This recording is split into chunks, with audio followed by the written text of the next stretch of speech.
Hello everybody, I'm Ty with TM Flicks and welcome back to my channel. Today we're going to be taking a look at a few reviews from Deadpool and Wolverine. I've been told this movie is going to blow people away, exceed expectations, and jump the MCU forward in a positive way. Of course, we're going to be looking at Rotten Tomatoes reviews, X reviews, and YouTube reviews, but we're going to keep this spoiler free. So don't worry about anything. I don't want to spoil the movie for myself, and of course, I don't want to spoil it for you watching this video. So let's go ahead and get into it. Right now, Deadpool and Wolverine is sitting at an 81% at time of recording with 85 reviews. Let's go ahead and see what the critics have to say. All right, starting out with the positive, let's go ahead and take a look at Jay Ledbetter's. Make no mistake, though Deadpool and Wolverine is a comedy first, a vulgar R rated, often juvenile comedy that provides an abundance of laughs, it for no other reason than it throws out more jokes than any other movie this year.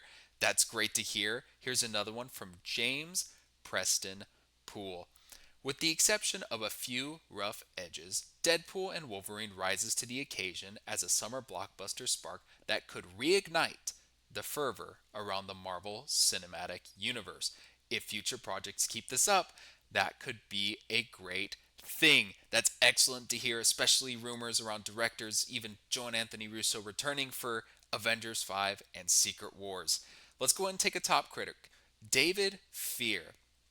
Once Deadpool and Wolverine enters the trash heap zone, however, it embraces the already meta aspects of the series to an absurd degree and never looks back. It sounds like maybe there's one part of the movie he's talking about. I'm not quite clear exactly what he's saying, but I think this movie is still a top film. Let's go ahead and look at some negative reviews. Let's go ahead and go to the top two. Tim Grierson, who is a top critic at Screen International. This comic book pairing ultimately underwhelms, resulting in some touching moments and some anarchic humor in a picture otherwise dragged down by convoluted multiverse logics and drab fan service. I bet he's just having the same feeling that we all did during Doctor Strange and the Multiverse of Madness. No offense if you do like that movie, it is quite fun, but for me, I get the same feeling about what Tim Grierson is saying with Doctor Strange and the Multiverse of Madness. Let's go ahead and take another one from Jonathan Itkanen. It doesn't just feel like it's going through the motions. It feels sad, like a high school reunion where everyone showed up wearing what they did 20 years ago. That is a little bit funny to hear, especially since so many people, including myself, aren't really a fan of the black leather in a lot of the X-Men movies. And so seeing Hugh Jackman in that yellow and blue spandex outfit, beautiful, absolutely beautiful. Let's go ahead and also look at some reviews from X. From Screen Time, Deadpool and Wolverine is a must see MCU experience. Giddy, gruesome, and more emotional than you'd expect. Its issues play second fiddle to the nostalgia and shameless joy you'll feel in the cinema.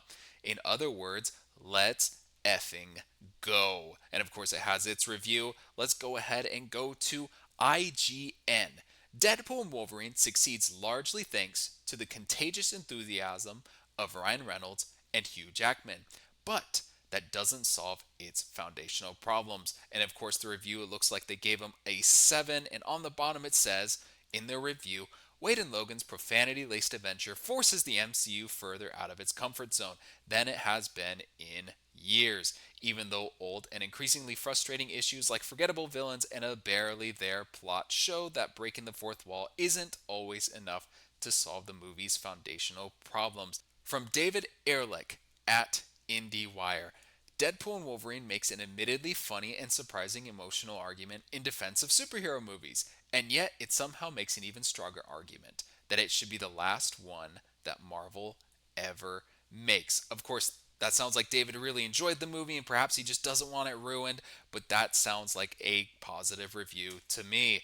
From comicbook.com, hashtag Deadpool and Wolverine is a maniacal, meaningful masterpiece for the MCU. Deadpool and Wolverine review.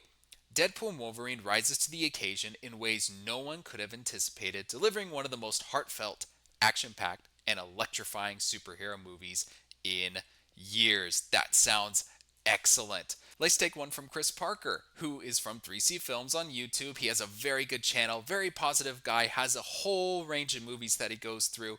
Chris Parker says, hashtag Deadpool and Wolverine live up way beyond the hype. It seamlessly jumps from a nostalgic cameo fueled ride to a genuine, sweet, and emotional tribute to the Fox era Marvel movies. It's insane how much was hidden. Funniest MCU movie to date. Sean Levy's action also kicks ass. That is amazing to hear. And of course, let's also include a clip from his channel. I'm not afraid to say I was in awe and drooling at over all the Easter eggs, cameos, and references in here, but that story, it's still feeling serious. That's just the kind of tone I would like Marvel to take more in their other movies. Take the story at hand seriously, because we care about these characters. And man, is it shown in here, because like with the Logan stuff, while they're not trying to retread, Hugh Jackman's goodbye to the character, they still pay tribute to everything he's done before, and this still feels like an extension to his goodbye from Logan. This to me did not ruin Hugh Jackman's legacy. It built on top of it. The Deadpool trilogy is now one of the most perfect comic book trilogies in my opinion. I am so excited to go see this again. Guys, everything is sounding very positive for Deadpool and Wolverine. I think this movie sounds absolutely fantastic. It sounds like everything we've ever heard is going to live up to the hype. I'll go ahead and post my spoiler free review either Friday or Saturday over the weekend after watching Deadpool and Wolverine on July 26th. And of course, then after that, I'll put a spoiler review and go ahead and go through the plot, cameos, and other things I saw in the movies you may not have noticed. Of course, if you like this video, go ahead and give me a follow on Rumble or subscribe on YouTube. Give me a like on either of those platforms, comment down below, and of course, I will talk to you all later.